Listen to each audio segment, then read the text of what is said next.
Fala aí pessoal, a gente está começando hoje as nossas aulas sobre probabilidade. Essa é a nossa aula 1 e hoje a gente vai entender um pouquinho do que a gente vai estudar daqui para frente. Então nessa imagem que está na tela de vocês já ilustra um pouco o que a probabilidade estuda e por que surgiu essa área de estudo. Vocês podem ver dados, cartas, bolas numeradas.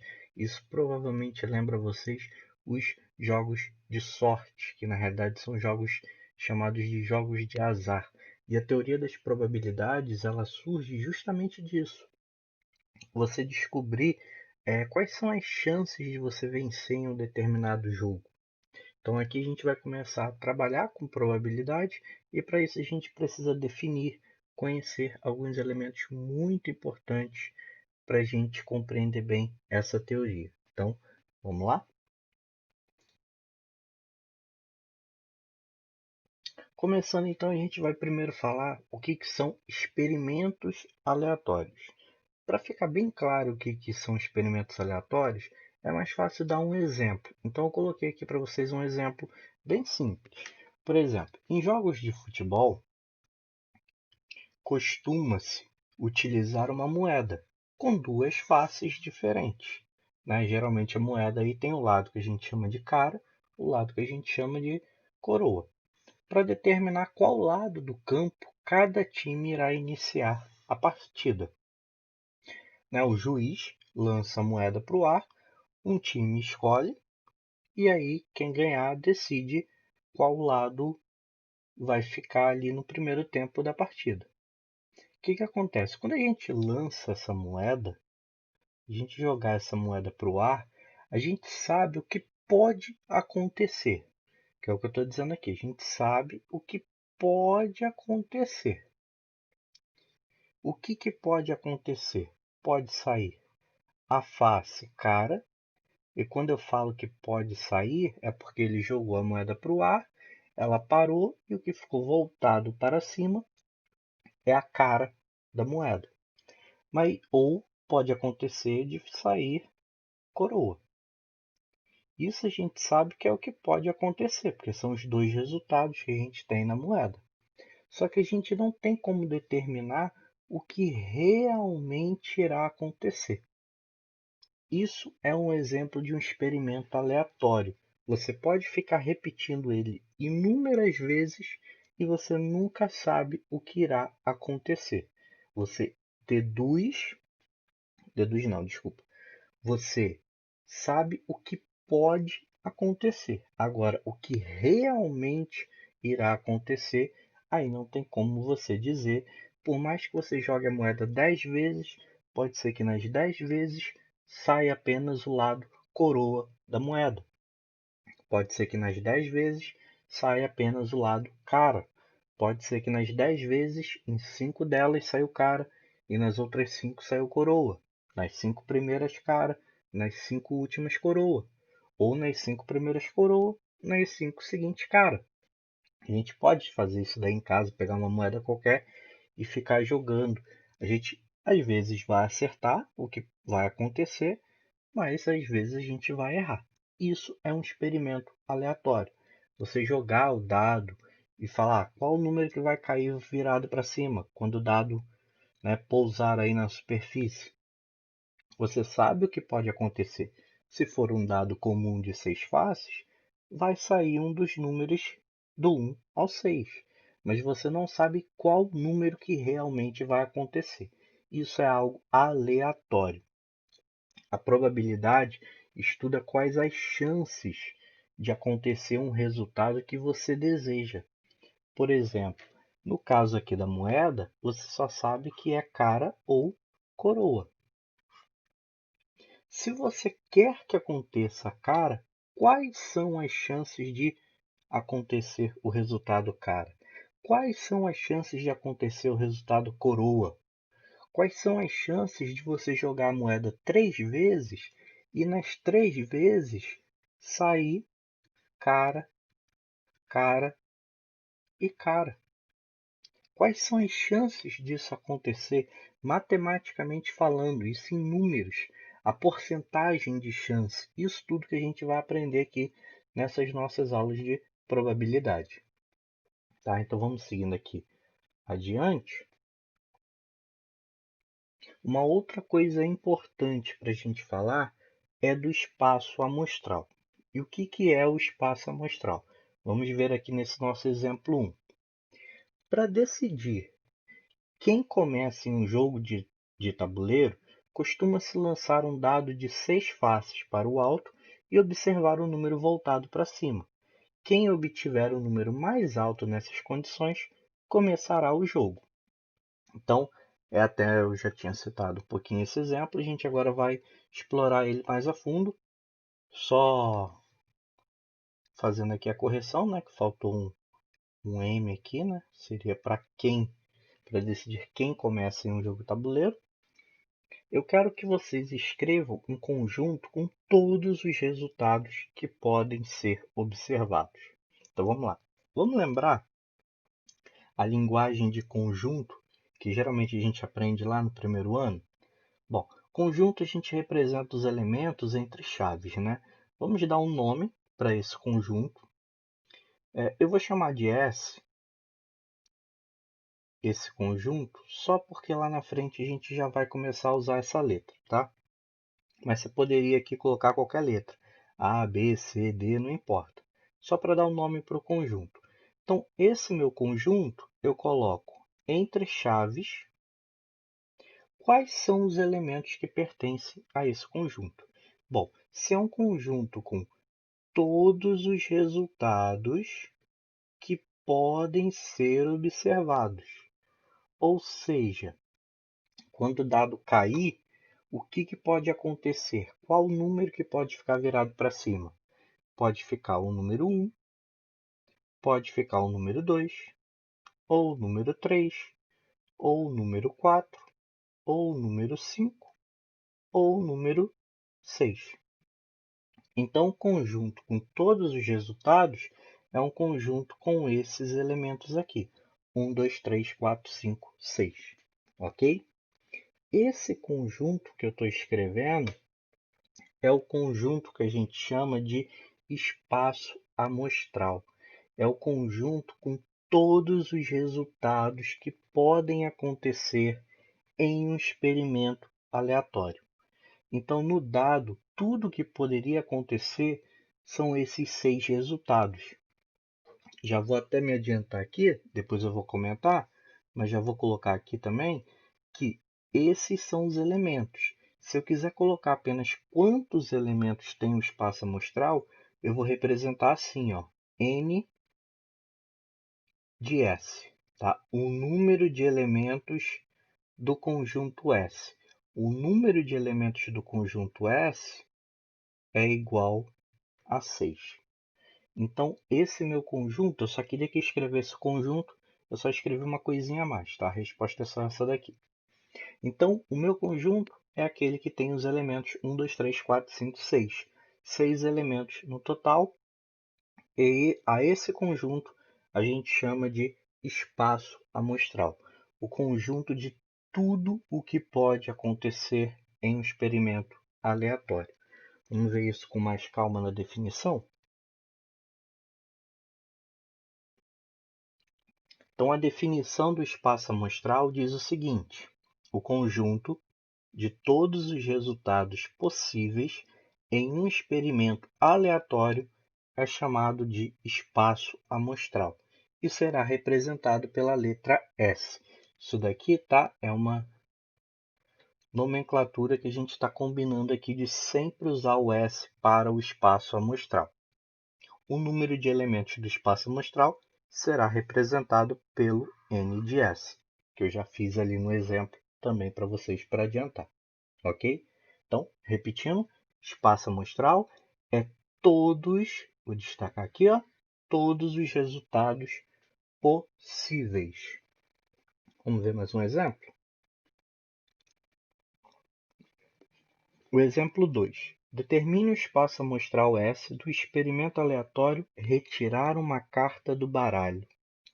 Bom, aí, para quem não conhece baralho, é bom ter ideia que eu pelo menos costumo colocar esse problema como exemplo, porque muitas provas aí fora às vezes colocam questões de probabilidade envolvendo baralho, e se você não joga por não gostar, isso não é obrigatório para ninguém, claro, mas é bom você conhecer a composição, porque tem provas aí fora que às vezes cobra questão, e aí você cai de paraquedas sem saber nada e acaba ficando perdido. Então, o baralho comum, ele é formado de que maneira? Então, assim, as cartas elas se repetem, só muda algumas características. Então, quais são as cartas que vão estar sempre se repetindo? As cartas elas podem ser numeradas, tá? Então, vamos colocar aqui. Quais são as cartas numeradas? Então, meu conjunto S começa do 2, tá? Então, vai ser 2, 3, 4, até o 10. Então, 5, 6, 7, 8, 9, 10. E aí vem as cartas com letras, tá? Que aí é o valete, que é representado pelo J. Você tem também a dama, ou rainha, né? Que vem aqui mais do Queen, da rainha. O rei, que é o K. E o As, que é o A. Então, essas são as cartas que você tem, que elas vão se repetindo. E elas vão se repetindo de que maneira? De acordo com naipes. Naipes são os símbolos que tem na carta. Eu só não vou me atrever a desenhar os símbolos agora aqui, que senão vai ficar bem ruim. Mas quais são os naipes que eu tenho no baralho? Eu tenho espadas.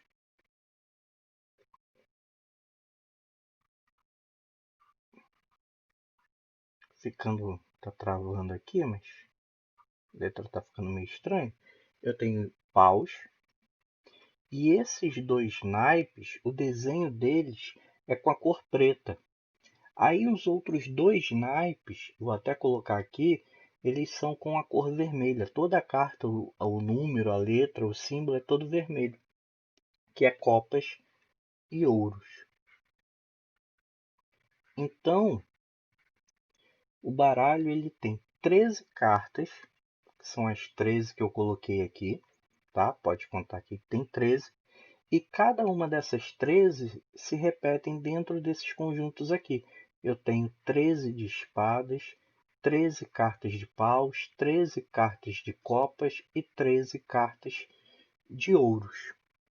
Tá? Então, cada uma dessas cartas aqui que eu coloquei no meu conjunto, ela se repete mais 3 vezes. Então, eu tenho 4 dessas cartas aqui, com a diferença que ela muda o seu naipe. Tá? Então, o 2, eu tenho o 2 de espadas, o 2 de paus, o 2 de copas e o 2 de ouros. Então, poderia ser aqui um pouco mais, como é que eu posso dizer, um pouco mais, não tão direto como eu coloquei aqui, colocar bem explicadinho. Eu poderia, ao invés de só colocar o 2, eu colocaria que eu tenho 2 de espadas, eu tenho 2 de paus, o 2 de copas, o 2 de ouro. E a mesma coisa com o 3. 3 de espadas. A mesma coisa com o 4. E assim por diante.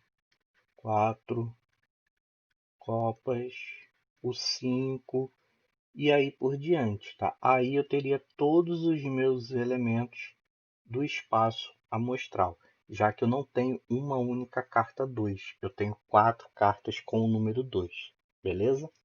E aí formam-se as 52 cartas do baralho.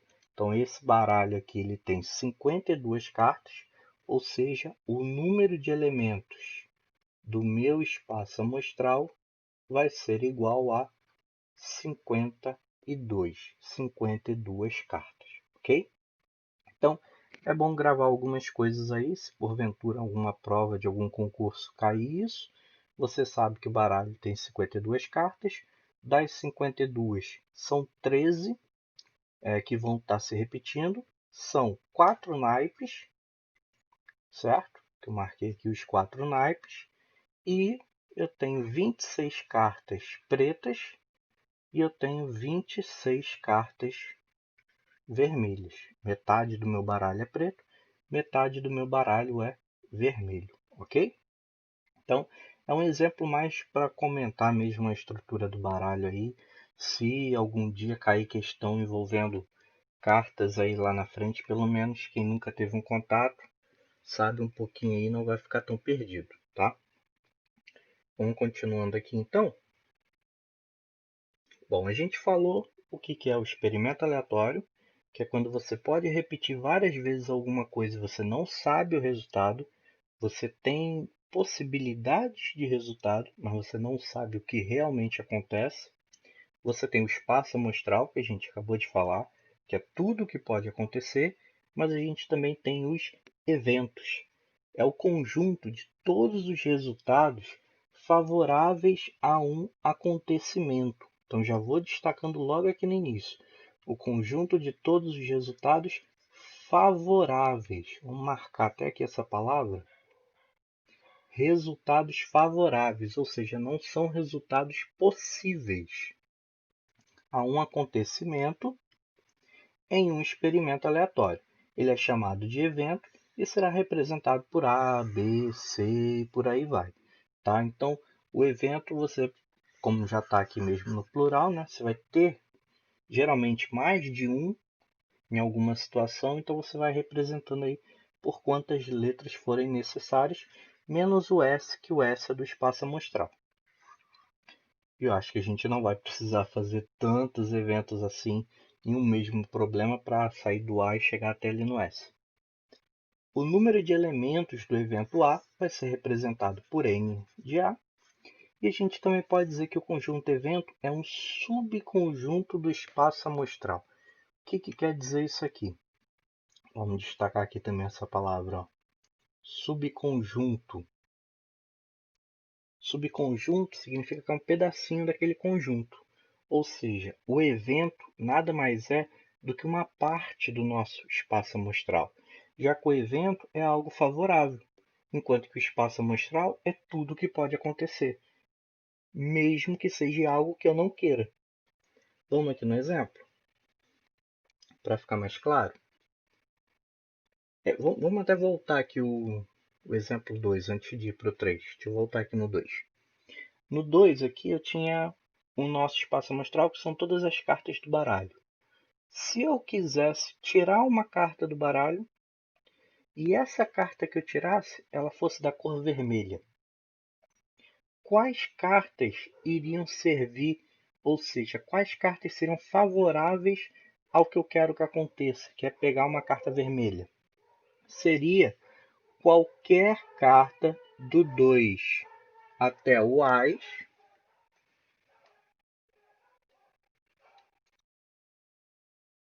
que eu ia dar um pequeno cortezinho aqui. Então eu estava falando que eu quero retirar uma carta vermelha, então as cartas vermelhas que me servem são do 2 até o 10 numerados, valete, a dama, o rei e o ás, porém que o naipe delas seja copas ou ouros.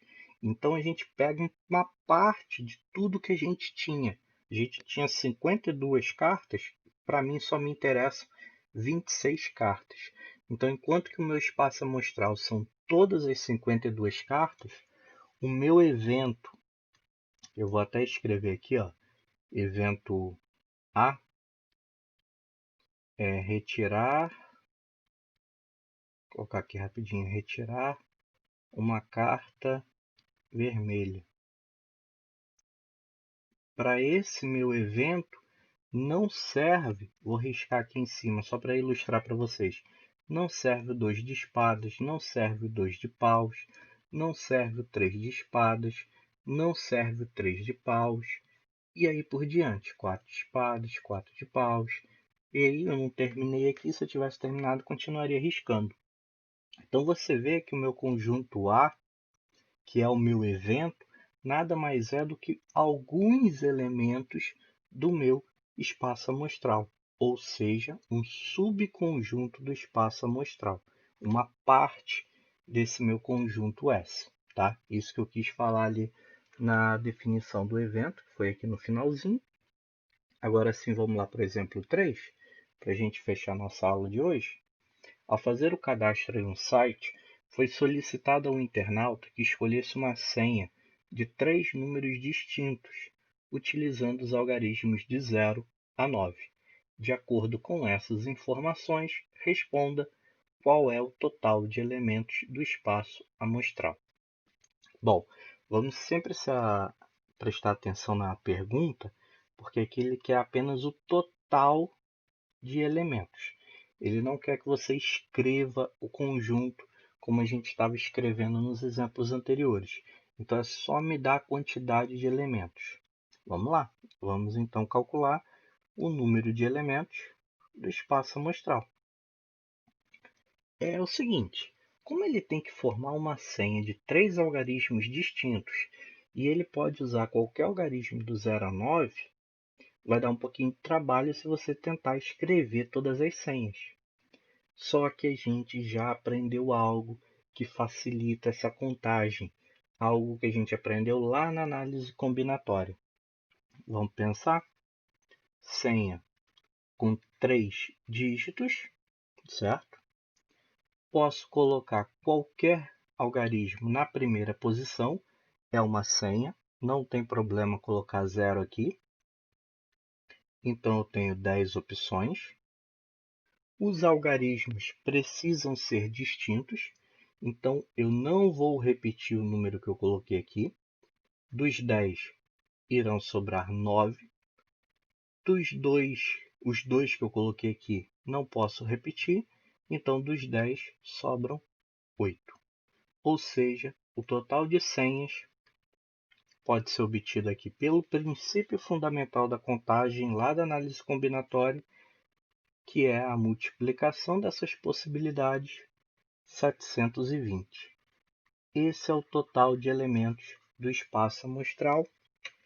Todas as senhas que ele pode formar são 720. Todos os resultados possíveis da senha que ele escolher é esse o valor, 720 senhas que podem ser formadas, ok? Então a gente vê que a análise combinatória vai ajudar muito aqui, né? E uma pergunta B, considerando o evento A uma senha par, qual o total de elementos desse evento? Então, eu quero saber o seguinte, se o meu evento é esse daqui, ó, a senha tem que ser par.